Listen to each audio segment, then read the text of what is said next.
Número 9. Santuario Maison. A principios de 2020, los esfuerzos de conservación del estudio arqueológico de la India llevaron al descubrimiento de una arenisca monolítica, Shiva Linga, una representación de la deidad hindú Shiva. Se encuentra en el complejo del templo Cham de la provincia de Quang Nam de Vietnam y se remonta aproximadamente el siglo IX. La estructura completamente intacta y elaboradamente decorada es parte de un complejo de templos hindúes en el abandonado Santuario Maison, un sitio de Patrimonio Mundial de la UNESCO, construido por la civilización Champa o Cham. Es el último de al menos 6 Shiva Lingas que se han recuperado en el sitio, que abarca muchos templos construidos durante los últimos 1000 años. Los investigadores franceses descubrieron el complejo del templo en ruinas en 1903, pero solo se llevaron a cabo excavaciones muy limitadas. En las décadas siguientes, la guerra y los disturbios políticos dañaron aún más el sitio, pero las excavaciones finalmente se reanudaron, lo que condujo a este y otros descubrimientos importantes. La cultura Champa una vez gobernó gran parte de la región, donde construyó más de 300 templos, 70 de los cuales se encuentran en las inmediaciones del santuario. India y Vietnam comparten una rica historia que se remonta a 2000 años, y en estos sitios arqueológicos se pueden ver muchas de las influencias compartidas en el arte.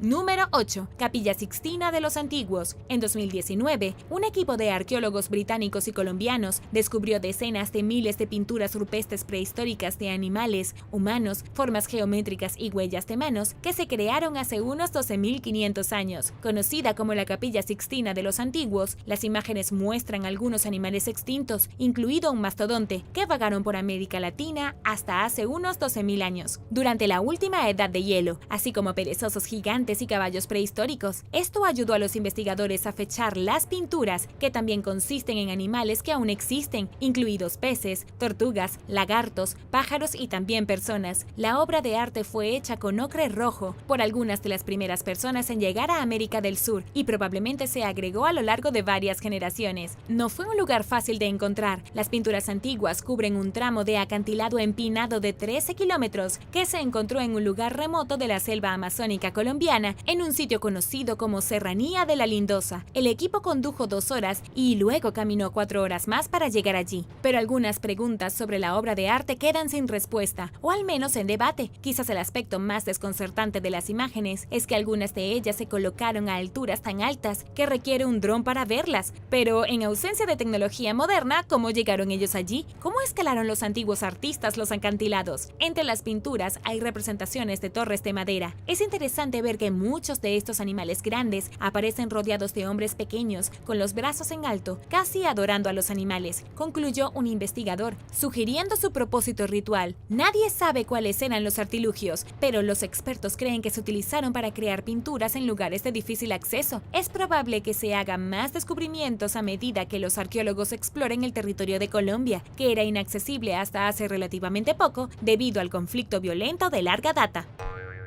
Número 7. Líneas de Sajama. En el altiplano occidental de Bolivia o Tierras Altas hay una antigua red en forma de senderos lineales prehispánicos conocidos como las líneas de Sajama. Ubicadas cerca del volcán Nevado Sajama, las líneas constituyen el sitio arqueológico más grande de los Andes. Recorren una longitud combinada de casi 16.000 kilómetros y ocupan un área total de aproximadamente 22.525 kilómetros cuadrados, que en realidad es 15 veces más grande que el espacio cubierto por las líneas de Nazca. Las líneas de Sajama se construyeron a lo largo de muchas generaciones y pueden remontarse al año 1000 a.C., pero los investigadores saben muy poco sobre ellas o sobre las personas que las crearon. Es evidente que las líneas se crearon raspando la roca de la superficie del suelo y otros materiales para revelar las capas más claras de abajo. Atraviesan un terreno accidentado más o menos entre líneas rectas, y las líneas más largas miden hasta 20 kilómetros de largo. Los expertos creen que la cultura antigua que construyó las líneas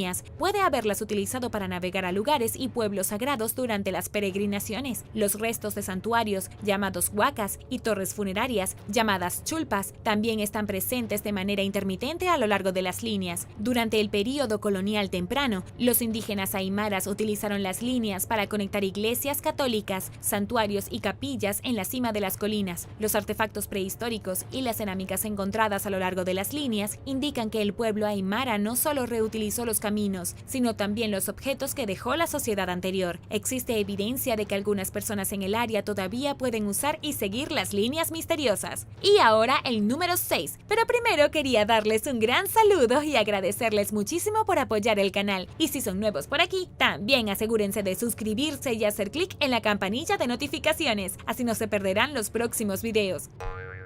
Número 6. Una necrópolis antigua. A finales de noviembre de 2020, los arqueólogos anunciaron el descubrimiento de 400 antiguas tumbas islámicas que contenían al menos 4.500 cuerpos en una propiedad de 2 hectáreas en la ciudad española de Tauste. Fueron encontrados en un cementerio que data del siglo VIII, aproximadamente al mismo tiempo que las fuerzas árabes comenzaron a conquistar la península ibérica. Los reinos cristianos reconquistaron completamente la región a finales del siglo XV, aunque les tomó varios cientos de años, y aunque la Asociación Cultural de la región de Tauste sospechaba desde hace mucho tiempo que alguna vez hubo un gran asentamiento islámico en la ciudad, este asentamiento aparentemente estaba notablemente diferente de los tradicionales y de las fuentes literarias, pero la evidencia en forma de entierros humanos y restos arquitectónicos indicó que la Asociación Cultural quizás fue correcta en su evaluación, y este descubrimiento reciente refuerza aún más sus afirmaciones. La necrópolis de 2 niveles se excavó por primera vez en 2010. Durante la excavación, los arqueólogos descubrieron 44 tumbas que datan de los siglos 8 y 9. Las autoridades ordenaron una excavación más extensa ese año y aparecieron más de 400 entierros. Todos estaban orientados al sureste en dirección a la Meca y posicionados a la derecha, de acuerdo con la tradición musulmana. El descubrimiento algo inesperado puede remodelar las nociones arraigadas sobre los asentamientos islámicos en el área, lo que refleja una presencia musulmana mucho mayor de lo que se pensaba anteriormente, que se remonta a su llegada a lo que hoy es España. Los expertos ahora están emocionados de profundizar para aprender más sobre este periodo de la historia.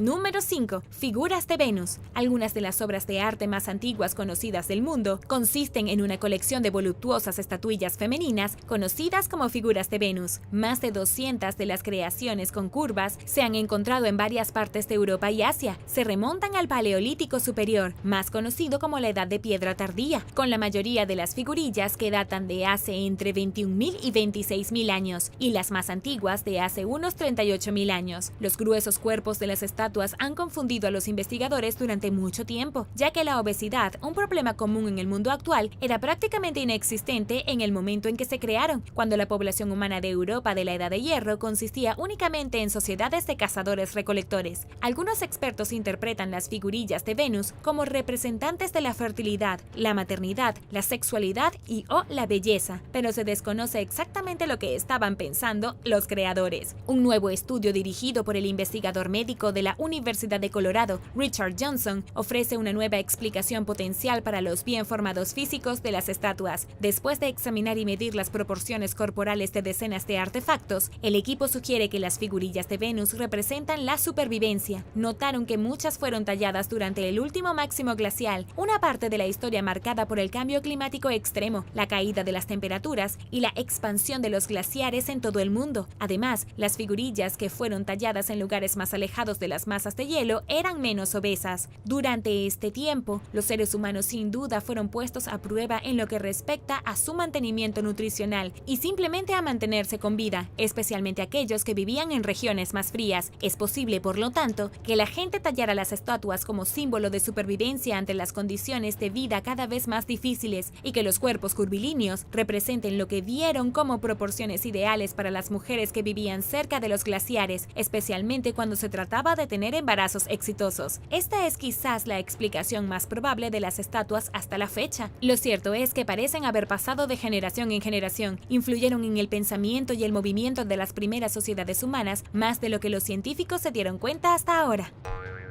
Número 4. Marca misteriosa. Jørgen Brøndlund, un inuit explorador polar nacido en Groenlandia, fue el último de 3 hombres que perecieron en lugares separados durante la desafortunada expedición de Dinamarca en 1906 y 1907 a la costa noreste de Groenlandia. En noviembre de 1907, después de que sus compañeros de viaje hubieran sucumbido a las duras condiciones del Ártico, Brøndlund encontró refugio en una cueva e hizo un último esfuerzo por sobrevivir. A medida que Brøndlund se debilitaba y se sentía más desesperado, escribió sus pensamientos finales en un diario. Llegué a este lugar bajo la luna menguante y no puedo continuar debido a mis pies congelados y la oscuridad, dice la última página. Los cuerpos de los demás están en medio del fiordo. Desafortunadamente, Brundtland también murió y su cuerpo es el único de los caídos que se recuperó. Un grupo de exploradores lo encontró y enterró en 1908, durante otra expedición llevándose su diario con ellos. Su lámpara de petróleo fue encontrada en 1973. La última página del diario del explorador contenía una gruesa marca negra que los científicos no pudieron identificar durante mucho tiempo. Un intento en analizar la mancha en 1993 resultó infructuoso, pero un estudio más reciente pudo analizarlo químicamente utilizando tecnología más nueva. Resulta que la mancha se compone de varios productos químicos que suelen estar presentes en el caucho quemado, la grasa animal, el petróleo y heces humanas. Pero, ¿por qué el último ingrediente? Los científicos creen que Brundtland intentó encender sus propios excrementos en un intento desesperado por encender su quemador de queroseno. Suena extraño, pero en el estado de hambre, fatiga y congelación del hombre estaba dispuesto a intentar cualquier cosa que pensara que lo mantendría con vida, y dadas las mismas condiciones desesperadas, posiblemente todos también lo haríamos.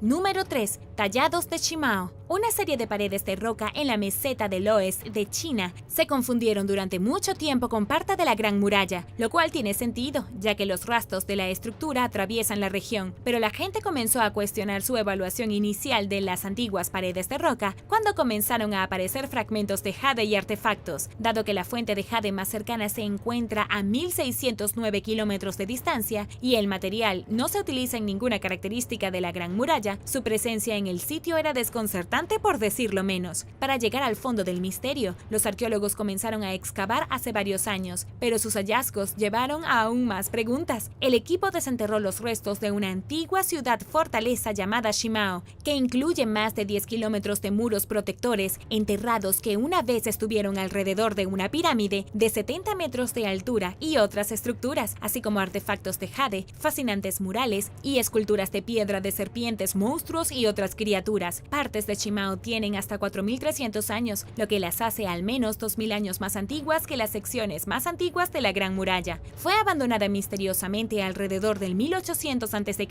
después de florecer durante unos 500 años, y a pesar de su magnificencia, Shimao está extrañamente ausente de los textos antiguos. La evidencia más impactante que encontró el equipo sugiere que se realizaron sacrificios humanos dentro de la ciudad. Debajo de la pared oriental de Shimao había 6 pozos llenos de al menos 80 cráneos humanos, lo que indica que se había producido un ritual de decapitación cerca. La mayoría de las víctimas eran niñas, posiblemente miembros de un grupo rival que había sido hecho prisionero. El espantoso descubrimiento constituye el primer caso conocido de sacrificio humano en la historia de China, y la magnitud de su violencia es sin precedentes. En palabras del arqueólogo Li Ming, lo que queda de Shimao muestra que la ciudad era un enigma cultural en la antigua China, y los descubrimientos allí tienen el potencial de cambiar lo que los expertos hoy saben sobre el pasado de la región. Hasta ahora, solo se ha excavado una pequeña parte del sitio, lo que significa que es probable que haya más artefactos y ruinas misteriosas esperando a ser encontrados.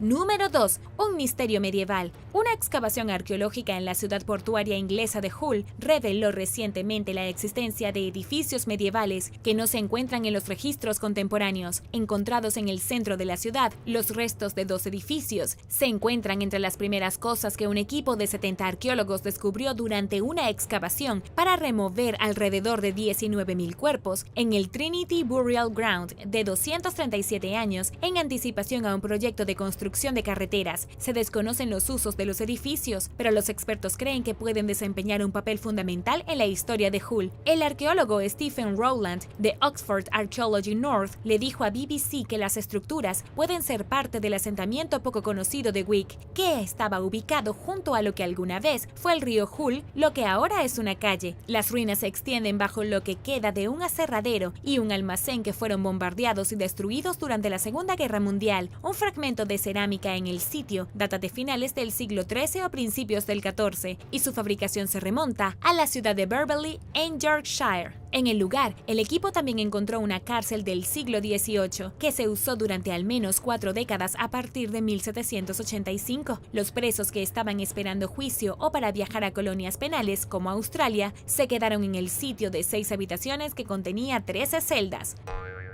Número 1. Tallado antiguo. Los arqueólogos se sorprendieron cuando las imágenes de un dron capturaron imágenes de un geoglifo de gato enorme en una ladera peruana cerca de las famosas líneas de Nazca. Vieron la talla descolorida mientras realizaban renovaciones en el sitio del Patrimonio Mundial de la UNESCO. Se remonta a algún momento entre el 200 y el 100 a.C., según el Ministerio de Cultura del país, que emitió un comunicado sobre el descubrimiento. Se cree que el grabado de un gato prehistórico es más antiguo que cualquier otro grabado antiguo en el área que se haya encontrado desde las líneas de Nazca, que fueron descubiertas por primera vez en 1927 por un topógrafo aéreo. Pero ciertamente no es el último que encontrarán los arqueólogos. Llama bastante la atención que todavía estemos encontrando nuevas imágenes, pero también sabemos que hay más por encontrar, dijo el arqueólogo Johnny Isla a la agencia de noticias EFE. Más de 140 nuevas líneas de Nazca se encontraron en 2019 gracias a las imágenes de drones, lo que hace que este sea el último descubrimiento de muchos más por venir. El Vajra. El Vajra o Dorje es un garrote de batalla y un símbolo de la rama Vajrayana del budismo tibetano. Vajra es una palabra sánscrita que se traduce como diamante o rayo, y el término se utiliza para transmitir la dureza e invencibilidad del garrote de batalla. Dorje es el nombre tibetano de los objetos, que normalmente están hechos de bronce.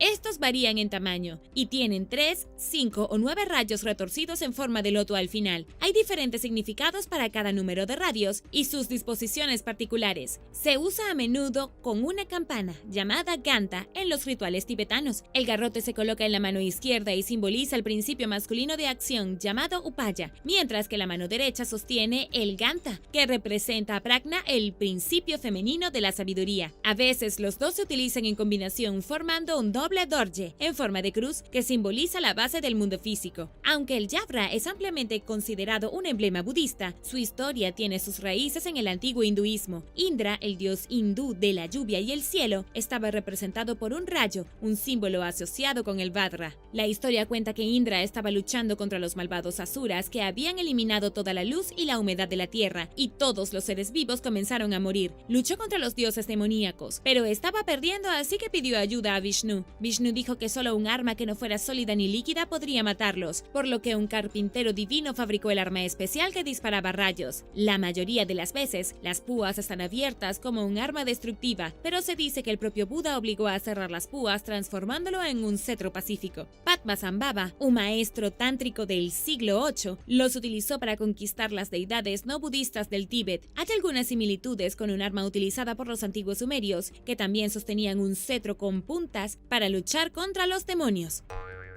Número 9. Estatua de la diosa. Los arqueólogos turcos desenterraron recientemente una estatua de una diosa de 4200 años en Kultepe, la capital del antiguo reino de Kanesh, ubicada aproximadamente a 20 kilómetros de la provincia central de Kayseri. Según los descubridores, la estatua de 43 centímetros de altura es la más grande hasta ahora de la Edad de Bronce antigua en Anatolia. Curiosamente, todas las estatuas encontradas en el sitio son de mujeres. Hasta ahora no se han encontrado ídolos masculinos, dijo el líder del equipo de la excavación, Friki Kulakoglu, y agregó que las estatuas de mujeres están desnudas y tienen un trono decorado y tienen trenzas en la espalda. Kulakoglu elogió el descubrimiento como una pieza muy especial que refleja las creencias religiosas de la zona en el momento de su creación. Es uno de los 20 artefactos importantes que se encontraron recientemente a medida que continúan las excavaciones limitadas en medio de la pandemia, lo que se suma al número cada vez mayor de hallazgos fascinantes en todo el mundo que las personas pueden esperar ver por sí mismas cuando la vida vuelva a la normalidad. Número 8. Una daga romana. El año pasado, un pasante de 19 años llamado Nico Kalman desenterró un pedazo de metal oxidado del entierro de un soldado romano en el sitio arqueológico de Haltrem am See en Alemania. Un esfuerzo de restauración de 9 meses reveló que el pedazo de metal muy corroído era una daga de plata de 2000 años que todavía estaba en su vaina. Lo más probable es que perteneciera a un soldado romano que usó el arma de 35 centímetros de largo en la guerra contra las tribus germánicas durante el primer siglo. Es un descubrimiento desconcertante, según la arqueóloga Bettina Tremmel, que se especializa en el Imperio Romano. No era una práctica normal que los soldados romanos fueran enterrados con su equipo militar. Había una base militar romana en la ciudad de Haltrem am See en el año 27 a.C. y 14 después de Cristo durante la época angustiniana. Los soldados que estaban apostados en la base, que se llamaba Hauptlager o campo principal, tuvieron bastante mala suerte. En el año 9 después de Cristo, las tribus germánicas aniquilaron a 3 legiones formadas por 5.000 soldados romanos. Nico Kalman encontró la daga en un cementerio donde estaban enterrados los soldados caídos y sus familias. Es una de las pocas armas que se han encontrado allí, lo que hace que su descubrimiento sea sorprendente incluso para expertos. La daga probablemente perteneció a un soldado de infantería o un oficial llamado Centurión, que la habría usado como arma de respaldo en caso de que el soldado perdiera o dañara su espada. Pero sigue siendo un misterio por qué el hombre fue enterrado con el arma. Hasta ahora, las mejores conjeturas de los investigadores son que originalmente provenía de la tribu celta o de otra tribu no romana, o que era de un romano que había expresado que quería descansar con ella. Y ahora el número 7, pero primero quería dar las gracias a todos los que miran y apoyan el canal. Y si tú eres nuevo por aquí, también asegúrate de suscribirte y hacer clic en la campanilla de notificaciones, así no te perderás los próximos videos.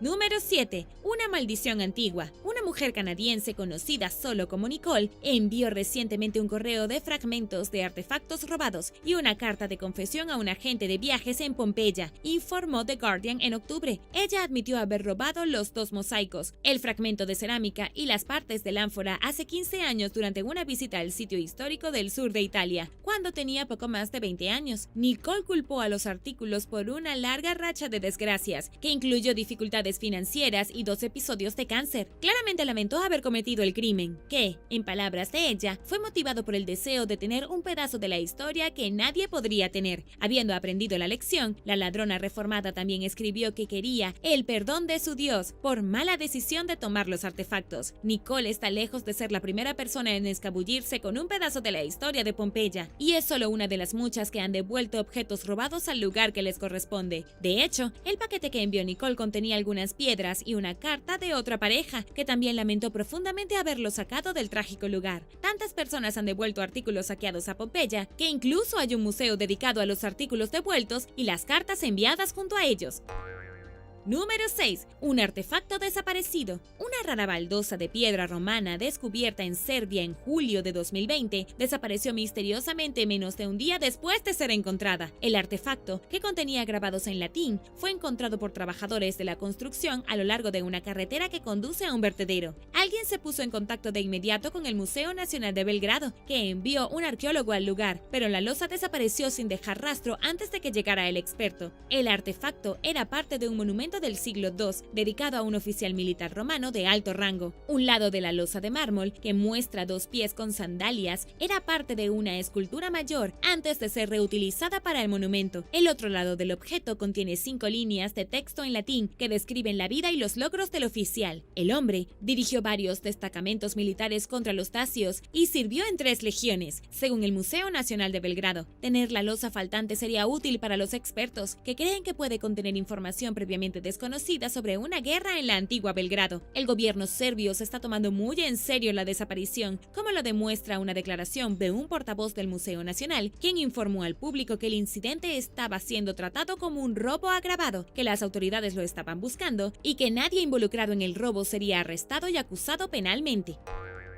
Número 5. Stonehenge árabe. Las excavaciones arqueológicas son difíciles de llevar a cabo en algunas partes del mundo por varias razones, incluidas luchas políticas, la dureza del medio ambiente o la falta de financiamiento, solo por nombrar algunos. Afortunadamente, la tecnología avanzada, incluidas las imágenes de satélites y drones, están ayudando a los arqueólogos a compensar su incapacidad para excavar físicamente en busca de artefactos. Recientemente, los investigadores detectaron más de 100 estructuras de piedra en el desierto de Angna Food, que creen que constituyen algunos de los artefactos más antiguos jamás descubiertos. Se cree que son anteriores a las pirámides, pero las construcciones antiguas fueron identificadas por un equipo internacional de arqueólogos y otros expertos, utilizando fotos de alta resolución y datos de Google Earth. Primero marcaron los lugares que pensaban que los humanos antiguos habrían usado o habitado, incluidos sitios cerca de masas de agua y praderas. Esto llevó a los investigadores a los 140 misteriosos monumentos que creen que pueden haber sido utilizados como cometas, que eran estructuras que acorralaban a los animales salvajes en un lugar conveniente para la caza. El equipo también encontró numerosos geoglifos masivos llamados mustátil, a los que los lugareños se refieren como obras de ancianos. Hechas de cientos de miles de toneladas de roca, estas gigantescas estructuras de piedra miden 100 por 100 metros. Es posible que los monumentos se remonten a hace entre 10.000 y 6.000 años, durante el período neolítico, cuando la árida región desértica ahora conocida como Arabia Saudita contenía más pastizales.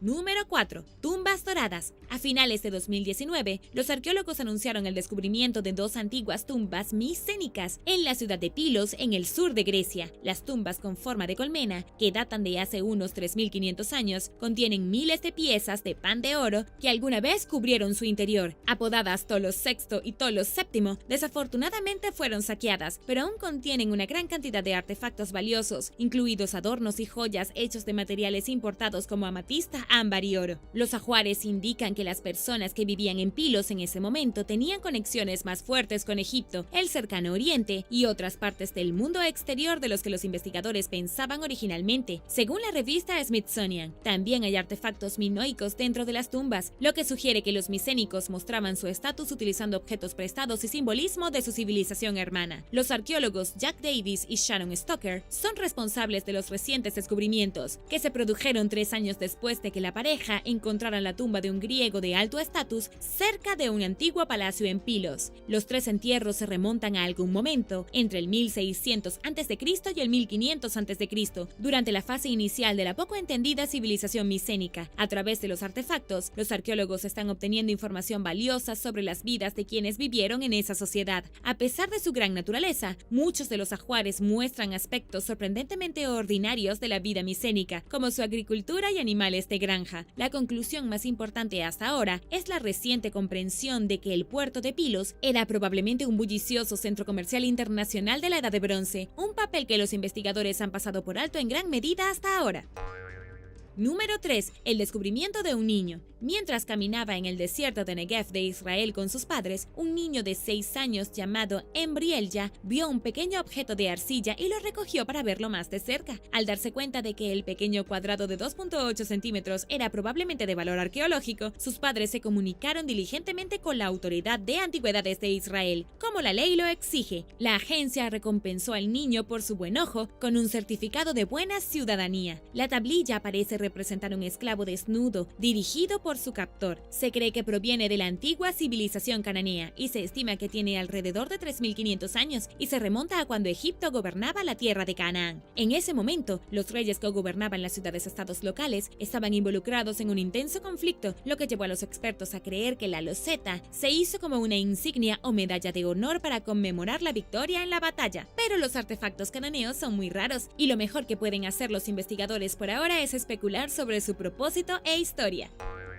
Número 2. Cofre egipcio. En marzo de 2010, Science en Polonia anunció el descubrimiento de un antiguo cofre de piedra que contenía un huevo de ganso envuelto en lino en Deir el-Bahari, en Luxor, en Egipto. Cerca de allí, los arqueólogos encontraron el cofre de cerámica en forma de capilla, llamado losa, con una inscripción jeroglífica del nombre del faraón Tutmosis II. Dentro había 2 huevos, uno perteneciente a un ganso y otro que se pensaba que era de un ibis. Según el grabado del cofre, los expertos creen que el artefacto puede ayudar a llevarlos a la tumba de Tutmosis II. El cofre medía aproximadamente 40 centímetros de largo y un poco menos de altura, según el profesor Andrzej Niewinski del Instituto de Arqueología de la Universidad de Varsovia. El cofre real indica que se emergió un templo en nombre del rey o que se construyó la tumba del rey, dijo Niewinski a Science en Polonia. Encontrar este cofre indica que estamos en el proceso de descubrir la tumba. El propio Tutmosis II no está. Sus restos fueron encontrados enterrados nuevamente en Deir el-Bahari, dejando su lugar de descanso original en un misterio. El faraón estaba casado con la reina Hatshepsut, en lo que Niewinski cree que fue un matrimonio forzado. Llegó al poder con solo 13 años y falleció 3 años después. Esto marca el último de una serie de descubrimientos en los últimos años que están revelando la rica historia de Egipto y ayudando a sacar respuestas a la luz.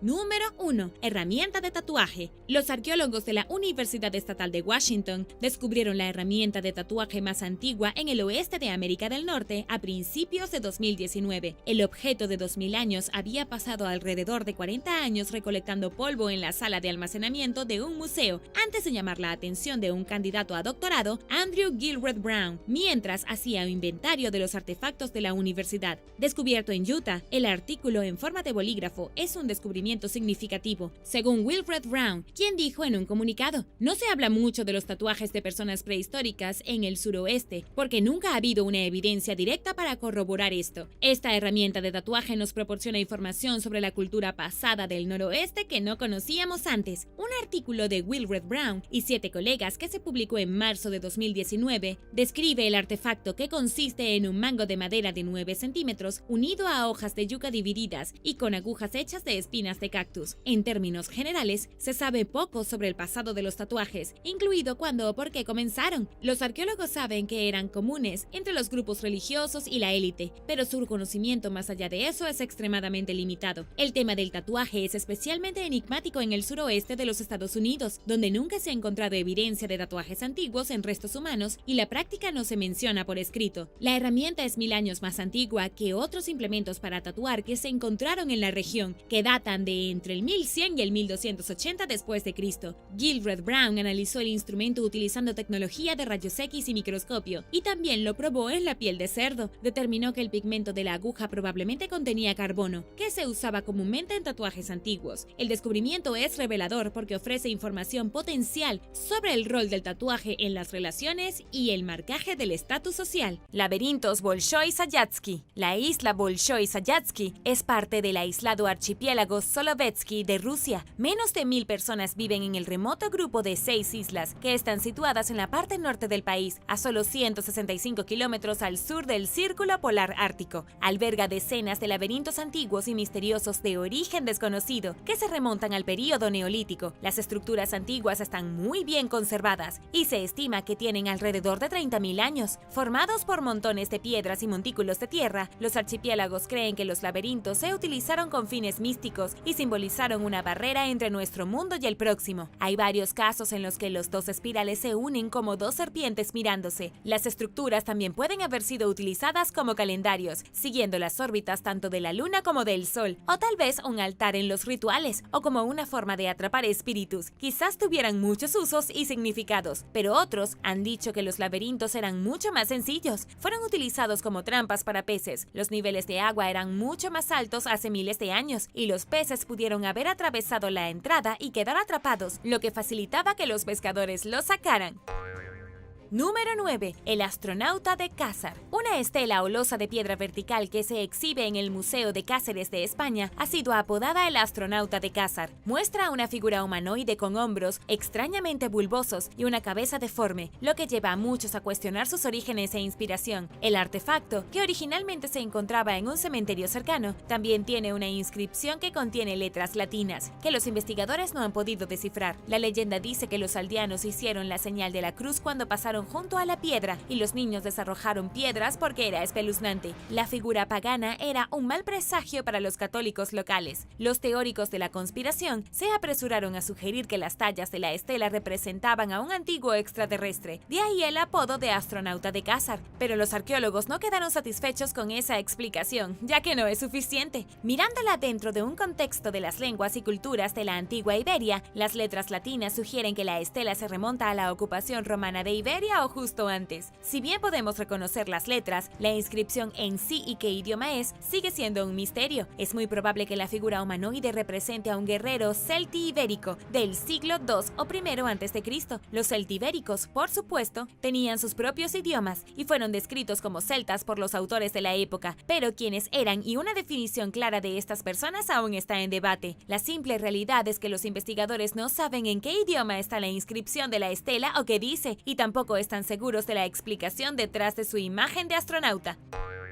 Número 8. Entierro infantil inusual. Hace medio siglo, los arqueólogos descubrieron los restos de un niño en la cueva Tunel Wielki, en el valle polaco de Sosłowka. Sin tomar nota de algunos aspectos extraordinarios del entierro, colocaron los huesos en un almacén, donde fueron olvidados durante décadas, pero había algo bastante extraño en ellos. Un equipo dirigido por Małgorzata Kot, arqueólogo del Instituto de Arqueología de la Universidad de Varsovia, se propuso a desentrañar el misterio detrás de los restos del joven que que permanecieron en una caja acumulando polvo durante mucho tiempo. Su proyecto está tratando de revisar otras cajas que quedaron atrás después de las excavaciones. Creen que los huesos, que fueron datados por radiocarbono en la segunda mitad del siglo XVIII o principios del siglo XIX, representan el único esqueleto humano moderno jamás encontrado en una cueva en esta parte del país. Los otros restos humanos encontrados cerca se remontan al menos a hace 4.500 años. El niño, de 10 años, aparentemente estaba desnutrido cuando murió.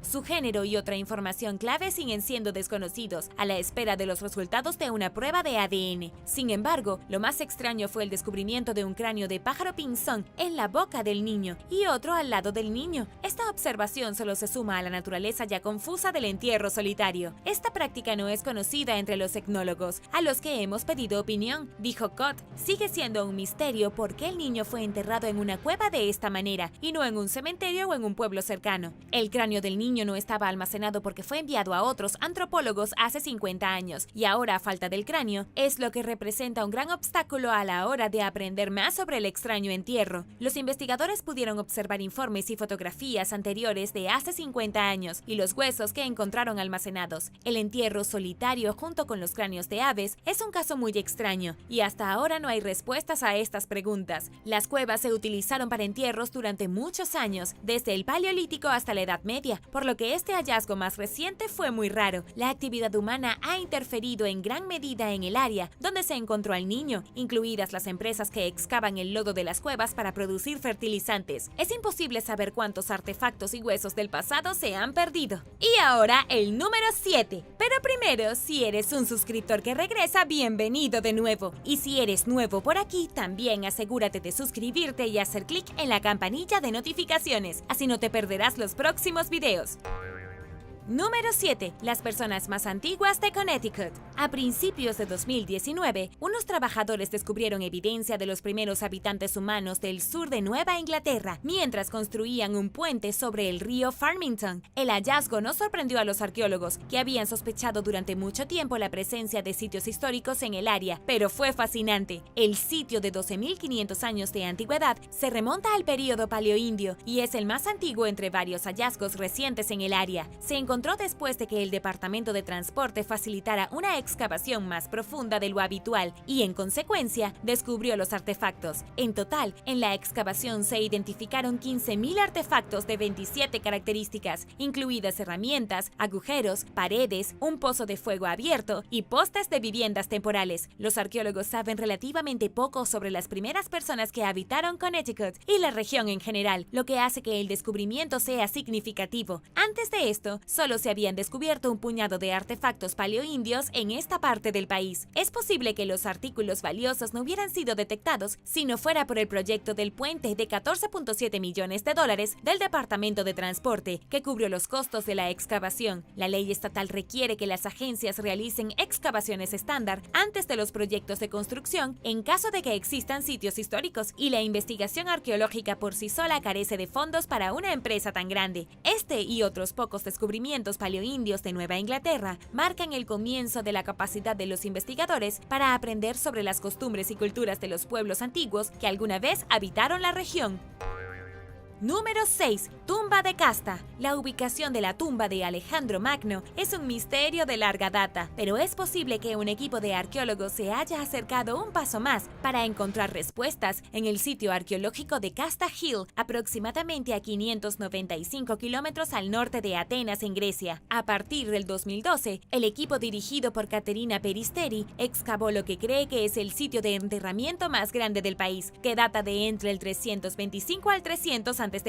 En agosto de 2014, los investigadores anunciaron el descubrimiento de una tumba que se remonta a la antigua época de Alejandro Magno. El sitio consistía en un túmulo de entierro rodeado por la pared circular de mármol de 3 metros de alto que medía 488 metros de circunferencia. 2 esfinges decapitadas custodiaban la entrada del cementerio, al que se accede a través de una carretera de 4.6 metros de ancho. El complejo de la tumba, adornado con frescos y decoraciones de mármol, fue parcialmente destruido durante la ocupación romana de Grecia, pero quedó intacto durante 2000 años a partir de entonces, lo que brindó a los expertos modernos la rara oportunidad de echar una mirada al pasado de la región. Si bien está claro que la tumba perteneció a alguien extremadamente importante, se desconoce quién era esta persona. No es la de Alejandro Magno, que probablemente fue enterrado en Egipto después de fallecer en el año 323 en lo que hoy es Irak. Sin embargo, una teoría sugiere que originalmente estaba destinado al cuerpo de Alejandro, pero es aún más probable que el entierro haya sido construido para alguien del círculo íntimo de Alejandro, tal vez un pariente o un comandante de alto rango. La presencia de dos esculturas femeninas en la puerta de mármol indica que la tumba fue construida para una mujer, tal vez la esposa y el hijo de Alejandro Magno, que fueron asesinados poco después de su muerte, o su madre. Por ahora el debate continúa, y una cosa está clara: los expertos están más cerca de ellos y desenterrar la tumultuosa vida y muerte de Alejandro Magno y sus seres queridos.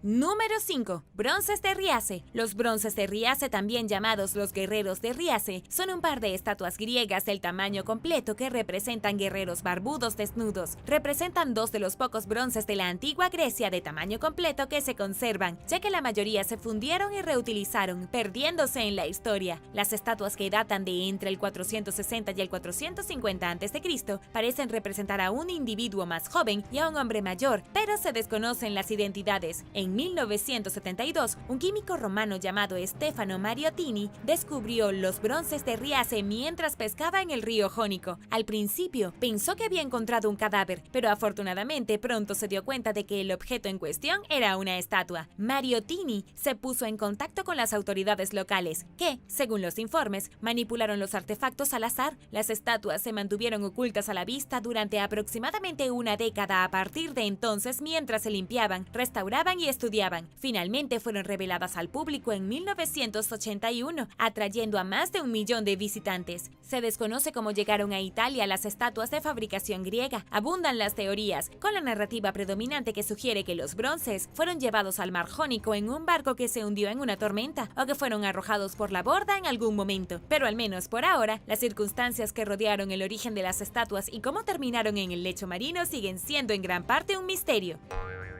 Número 4. Los primeros seres humanos de Europa. La historia de la migración humana moderna temprana fuera de África es poco menos que confusa, ya que los descubrimientos arqueológicos desafían continuamente las nociones previamente sostenidas de cuándo y dónde viajaron por primera vez nuestros antepasados. Un estudio publicado recientemente revela el descubrimiento de un sitio antiguo en Europa occidental, cerca de la costa portuguesa, lo que indica que los humanos llegaron a la región unos 5000 años antes de lo que los expertos pensaban originalmente. Dentro de la cueva Lava do Picareiro, los arqueólogos descubrieron un tesoro de herramientas antiguas que incluían pedernales, cuchillas pequeñas y dientes de venado, que probablemente se usaron como joyas. Un análisis de los artefactos, realizado por expertos de la Universidad de Louisville, revela que la gente probablemente llegó a Europa occidental por primera vez hace entre 41.000 y 38.000 años. El descubrimiento indica que los humanos se extendieron rápidamente por Euroasia en un lapso de unos pocos miles de años, y que su presencia pudo haber afectado negativamente a los neandertales, que se extinguieron en esa época. La cuestión de si los últimos neandertales supervivientes en Europa han sido reemplazados o asimilados por los humanos modernos entrantes es un problema de larga data y sin resolver en la paleoantropología, explicó el antropólogo y colíder del estudio Lucas Fried, y agregó que es poco probable que llegasen humanos a la región después de que los neandertales desaparecieron del paisaje. El descubrimiento se suma a otros en los últimos años que apuntan a que nuestros antepasados viajaron a Europa antes de lo que pensábamos, una idea que se vuelve menos controvertida a medida que sale a la luz más evidencia que la respalda.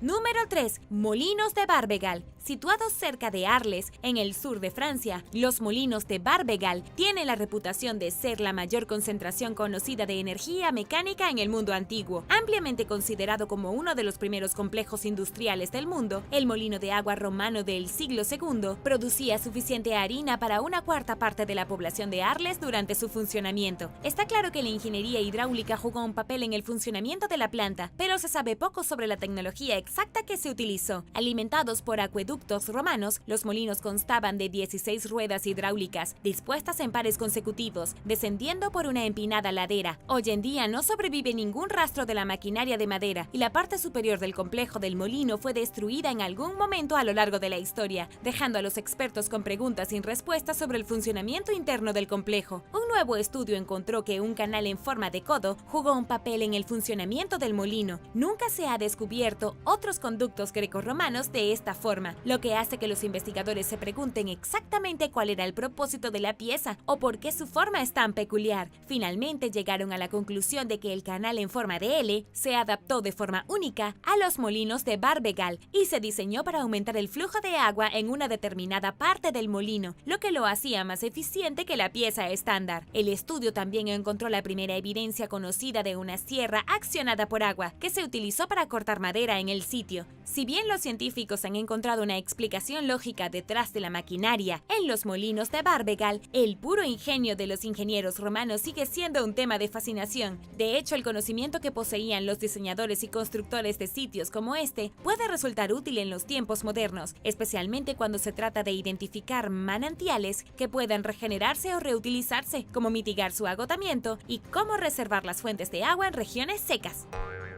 Número 2. Paternidad neandertal. Hay muchas cosas que no sabemos sobre nuestros primos prehistóricos, los neandertales, pero los descubrimientos de los últimos años muestran que a menudo pensábamos erróneamente que estos parientes antiguos eran estúpidos o al menos primitivos en comparación con los primeros humanos. La evidencia más reciente en contra de este concepto erróneo se capta en un nuevo estudio que analiza 3 dientes de leche de neandertal encontrados en el noreste de Italia, pertenecientes a niños que vivieron entre 70.000 y 45.000 años atrás. Los científicos descubrieron que los bebés neandertales dejaban la leche y pasaban a alimentos sólidos alrededor de los 5 o 6 meses de edad, al igual que los niños humanos. El comienzo del destete se relaciona más con la fisiología que con los factores culturales, explicó la coautora del estudio, Alessia Nava. En los seres humanos modernos, la primera introducción de alimentos sólidos se produce alrededor de los 6 meses de edad, cuando el niño necesita un suministro de alimentos con más energía y es compartido por culturas y sociedades diferentes. El hallazgo indica que los neandertales probablemente estaban intelectualmente a la par con nuestros antepasados del Homo sapiens. En palabras del investigador Federico Lugli, ahora sabemos que también los neandertales comenzaron a destetar a sus hijos como lo hacen los humanos modernos. En particular, en comparación con otros primates, es muy posible que la alta demanda de energía del cerebro humano en crecimiento provoque la introducción temprana de alimentos sólidos a la dieta infantil. Tampoco olvidemos que los neandertales y los humanos comparten el 99.7% del mismo ADN, lo que nos hace más estrechamente relacionados de lo que tal vez pensamos. De hecho, la mayoría de los humanos modernos llevan un pequeño porcentaje del ADN de nuestro pariente extinto, lo que nos convierte en una prueba viviente de que los neandertales y los humanos se cruzaron y que después de todo no éramos tan diferentes entre nosotros. Pero si éramos tan parecidos y ambos tan avanzados en comparación con otros primates, ¿por qué los humanos sobrevivieron hasta nuestros días mientras que los neandertales se extinguieron hace unos 40.000 años? Ese es un misterio que los propios expertos todavía están tratando de descubrir, y descubrimientos como este, que apuntan hacia las capacidades de los neandertales, posiblemente presenten más preguntas que respuestas.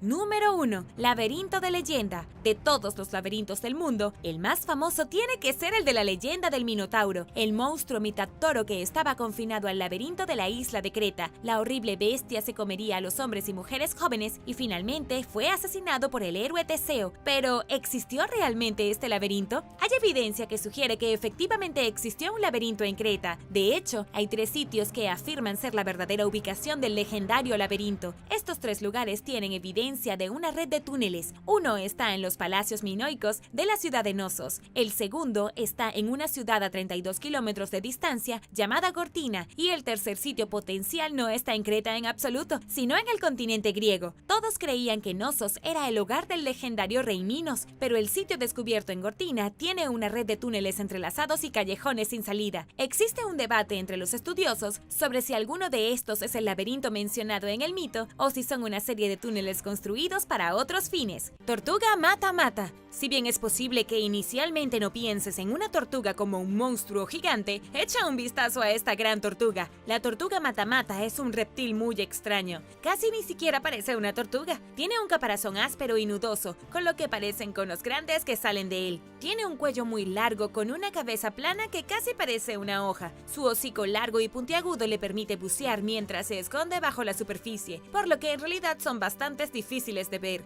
Este no es el tipo de monstruo que puede matarte, pero probablemente no querrás meter tus dedos cerca de su boca. Definitivamente es la tortuga más grande del río Amazonas y puede crecer hasta 1 metro de largo y pesar alrededor de 17 kilogramos. Y aunque eso está muy lejos de las tortugas de 3 metros que una vez vagaron por Sudamérica hace millones de años, todavía se trata del peso promedio de un niño de 4 años. Estas tortugas son muy buenas para camuflarse escondiéndose en la hoja rasca del fondo de los arroyos poco profundos. Aquí esperan a que pase su presa, luego abren la boca creando un vacío y lo succionan. ¿Has visto esta tortuga antes? Déjame saberlo en los comentarios. Número 9. Rayas gigantes. Las rayas se pueden encontrar en muchos ríos de agua dulce en el sistema fluvial del Amazonas. Pueden pesar hasta 127 kilogramos y son responsables de más lesiones a los humanos cada año que cualquier otra especie amazónica. Solo en Colombia se reportan más de 2.000 heridos cada año. Si necesitas un ejemplo de cuán poderosas pueden ser, toma a Jeremy Wade, el pescador extremadamente famoso del programa de televisión de Discovery Channel, Monstruos de Río, dijo que atrapar una fue una de las capturas más agotadoras y peligrosas de toda su carrera. Jeremy tardó 4 horas en sacar a la raya del río. Eso se debe a que el animal actúa como una ventosa gigante, atascándose en la arena y el barro en el fondo del río, actuando como un peso muerto. Dijo que este es el pez de agua dulce más grande que jamás haya pescado. Si bien estos animales no son agresivos, la razón por la que este gigante es tan peligroso es porque se sabe que mata personas con su púa, que es letal si te apuñala porque es venenosa. El problema es que la gente las pisa accidentalmente y por eso los pican. Esta picadura es extremadamente dolorosa con síntomas que incluyen náuseas, vómitos, convulsiones, una úlcera profunda que se desarrolla lentamente. La herida real puede infectarse fácilmente y duele muchísimo, y no existe antídoto o tratamiento para el veneno de la raya. Número 8. Pez candirú. De todas las criaturas temidas del río Amazonas, el pequeño candirú está rodeado de historias de miedo. Este pez es aterrador y temido por una buena razón, incluso si no es tan grande o pesado como una raya gigante. Se dio a conocer a la ciencia a principios del siglo XIX y desde entonces ha ocupado un lugar muy oscuro en la imaginación de todos los que se aventuran en el Amazonas. La razón de esto es que supuestamente puede alojarse dentro del pene humano con púas afiladas y luego comerse el órgano de adentro hacia afuera. Obviamente esto no es algo que cualquier hombre esté ansioso porque le suceda. El pez se ha discutido mucho en la cultura pop, pero ¿realmente es esta historia cierta? ¿Puede un pez realmente engancharse en la uretra de una persona, luego poner huevos y comérselo de adentro hacia afuera? Desafortunadamente, los científicos no están seguros de eso. Las comunidades locales cuentan historias de peces que podrían infligir el dolor más insoportable que puedas imaginar. Estos peces eran más temidos que las pirañas. Durante más de 100 años, se rumoraba que no se debía orinar en el río Amazonas o este pez diminuto se aprovecharía y nadaría adentro. Los científicos saben que si los peces hicieran tal cosa, significaría una muerte segura. La uretra es solo del tamaño de su cuerpo y seguramente moriría dentro de un espacio tan pequeño, matando también al humano. Stephen Spott, que es la única persona dedicada al llegar al fondo del mito del pez candirú, fue a la zona en persona y entrevistó a la gente. De hecho, solo ha habido un informe oficial de un ataque de candirú a los genitales de una persona, e incluso eso fue cuestionable. Según la BBC, a un hombre en 1997 se le atascó uno de estos monstruos en la uretra y requirió cirugía para sacarlo, pero parecía una criatura completamente diferente, y Spot no está seguro de lo acontecido. Y ahora el número 7, pero primero, si eres un suscriptor que regresa, bienvenido de nuevo, y si eres nuevo por aquí, también asegúrate de suscribirte y hacer clic en la campanilla de notificaciones, así no te perderás los próximos videos.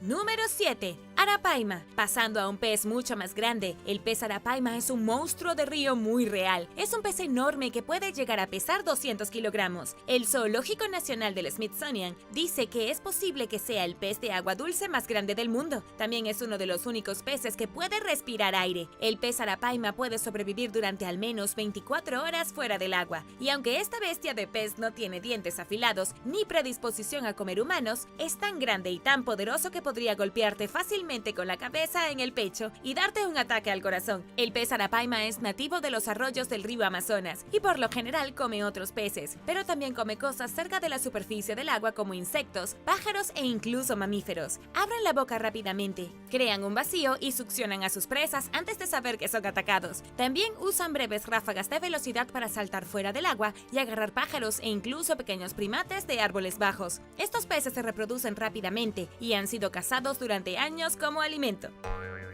Número 6. Anguilas eléctricas. Estas criaturas parecidas a serpientes son los animales más eléctricos del mundo y definitivamente algo que debes tener cuidado si te das un chapuzón en cualquier río del Amazonas. La especie se describió por primera vez en 1766, pero un nuevo artículo ha revelado que en realidad hay 3 especies diferentes y que una de las especies más nuevas descubiertas puede producir alrededor de 860 vatios de electricidad. Hasta ahora, la salida más alta reportada de una anguila eléctrica estaba entre 500 y 650 vatios. Las anguilas eléctricas también pueden crecer hasta aproximadamente 2 metros de largo. A pesar de su nombre, en realidad ni siquiera son anguilas. Son miembros de la familia de los peces cuchillo, que utilizan este poder de choque para aturdir presas y depredadores por igual. Número 5. La piraiba. La piraiba es uno de los bagres más grandes del mundo. Estos peces pueden llegar a medir 3.7 metros de largo y pesar alrededor de 181 kilogramos. También han sido etiquetados como monstruos devoradores de personas. Esto se debe a que en las partes de la selva donde se encuentra este pez, los lugareños afirman que los más grandes pueden tragarse a una persona entera. Se rumorea que el bagre puede abrir la boca y crear un vacío tan poderoso que puede absorber a una persona entera en su vientre. Y esto tiene sentido si se considera su tamaño. Jeremy Wade ha investigado varias desapariciones y personas ahogadas en ríos que pueden haber sido atribuidas al bagre. En la década de 1990, 3 hombres estaban pescando en el Amazonas cuando su red quedó atrapada en una roca. Uno bajó a desenredarla y lo siguiente que supieron fue que había desaparecido. Después de unas horas buscándolo, un enorme bagre subió a la superficie agitándose con las piernas del pescador asomadas por la boca. Los hombres salieron y lo golpearon con palos hasta que pudieron meterlo en el bote y lo llevaron a la comisaría con su amigo todavía adentro. Pensaron que no había forma de que la gente creyera que esto realmente había sucedido, a menos que se presentaran pruebas. Esta historia fue confirmada en el programa de televisión Monstruos de Río, donde Wade entrevistó a la policía y a los pescadores. El bagre medía 2.43 metros de largo y pesaba 160 kilogramos. Su boca de doble bisagra le permitió abrir la boca hasta 1 metro de ancho y tragarse al hombre entero. Este bagre no se queda sentado esperando la comida. Es un cazador activo que solo necesita alrededor de 13 kilogramos de fuerza para tirar a una persona bajo el agua. Número 4. Anaconda gigante. La anaconda verde es sin duda una de las criaturas más poderosas que vive en el Amazonas. Una anaconda puede llegar a medir aproximadamente 9 metros de largo, pero generalmente mide alrededor de 5, lo cual tampoco está nada mal. Libra por libra, es la serpiente más grande del mundo. Si bien la pitón reticulada puede ser más larga, la anaconda verde es 2 veces más pesada. Pueden crecer tanto que pueden comer casi cualquier cosa que encuentren, incluidos cocodrilos, ciervos y jaguares. Sin problemas, las anacondas constreñirán a sus presas hasta que se asfixien y luego se la tragarán. Una vez que ha comido lo suficiente, pueden pasar meses sin comer. Hay leyendas de serpientes gigantes que se llevan a los niños y las mascotas por la noche. Estos animales a menudo aparecen en los mitos como seres mágicos o espirituales y a veces como feroces comedores de humanos. Para un documental llamado Secret Brazil, científicos y exploradores ahora están rastreando estas enormes serpientes, nadan con ellas y las siguen a tierra. En un encuentro vieron y filmaron una anaconda de 8 metros en una corriente clara, posiblemente la anaconda más grande jamás filmada. Si bien tienen una reputación mala y aterradora, son muy sensibles al ruido y al movimiento, y si ya han comido, no estarás en el menú. Otros buceadores también decidieron atreverse a nadar con anacondas, conociéndolas de cerca y en persona. Empujaron repetidamente las cámaras cerca de su cara y la anaconda mostró una paciencia infinita. Los científicos que la observaron dicen que tienen suerte de que no se volviera contra ellos, sino que les pareció completamente indiferente. Número 3. Tiburón sarda. Posiblemente lo último que esperas encontrar al acecho en un río es un tiburón, pero estoy aquí para decirles que hay tiburones al acecho dentro de las frescas aguas turbias de la selva amazónica. Tampoco es un tiburón promedio, ya que son algunos de los tiburones más peligrosos del mundo, conocidos por ser grandes, territoriales y sanguinarios. No son quisquillosos con la comida y comen casi cualquier cosa y les gusta nadar donde nadamos. Estos son tiburones grandes con un peso promedio de alrededor de 227 7 kilogramos y una longitud de 2 a 4 metros. Son algunas de las criaturas de la tierra que pueden sobrevivir tanto en agua salada como en agua dulce y atacarán a las personas sin darse cuenta o por curiosidad mientras están de pie o pescando en el río. Las hembras irán a ambientes de agua dulce para dar a luz a sus crías, ya que el agua poco profunda les dará una mejor oportunidad de sobrevivir. Migrarán hacia arriba y hacia abajo del río estacionalmente e incluso se han visto a unos 4.000 kilómetros de la costa. Número 2. Caimanes negros. Los cocodrilos más feroces que viven hoy en los ríos del Amazonas son los caimanes negros. Son más pequeños que los cocodrilos de agua salada, pero son igualmente feroces. Pueden llegar a medir 6 metros de largo y no tienen problemas para morderte con sus poderosas mandíbulas. Si bien puede que no sean el miembro más agresivo de la familia de los cocodrilos, tampoco deberías acercarte demasiado a uno. Pueden ser muy territoriales y no tener depredadores reales. Sin embargo, una vez se encontró un cocodrilo mucho más grande en el Amazonas. Restos fosilizados recién descubiertos por científicos peruanos han revelado que un cocodrilo de 14 metros alguna vez vivió en las profundidades de la selva amazónica. Según el equipo del descubrimiento, la criatura habría pesado al menos 9 toneladas. Pero no te preocupes, eso fue hace 13 millones de años, cuando el Amazonas era más un pantano inferior que una jungla. A todo lo que tienes que enfrentarte ahora son cocodrilos negros de 6 metros que acechan en aguas poco profundas. Número 1. Nutrias gigantes. La nutria gigante puede ser adorable y definitivamente no parece un monstruo. Sin embargo, no dejes que esa mirada inocente te engañe. Las nutrias gigantes del río Amazonas tienen que ser fuertes y feroces para sobrevivir a caimanes, anacondas, jaguares y tiburones. La nutria gigante promedio puede alcanzar alrededor de 1.8 metros de largo. También conocido como lobo de río, su tamaño y velocidad les ayudan a competir por los peces y no tienen miedo a atrapar pirañas como palomitas de maíz. Curiosamente, National Geographic informa que a estas nutrias también les gusta burlarse de los camarógrafos de la vida silvestre y luego alejarse. Ten en cuenta que toda una familia de nutrias gigantes de río son capaces de matar a un caimán, así que no intentes acariciar una en tu próximo crucero por el Amazonas. Si bien no son conocidas por atacar a personas, morderán y pelearán golpeando con la cola, por lo que estás advertido. Desafortunadamente, las nutrias gigantes de río se colocan en la categoría de peligro de extinción desde junio de 2014, porque a menudo se les caza por sus pieles. Una vez más, no hay nada más peligroso que la raza humana. Gracias por ver el video. ¿Cuál de estas criaturas de río te pareció más aterradora? Déjame saberlo abajo en los comentarios. Y no olvides darle me gusta al video. Asegúrate de suscribirte antes de irte y nos vemos la próxima vez.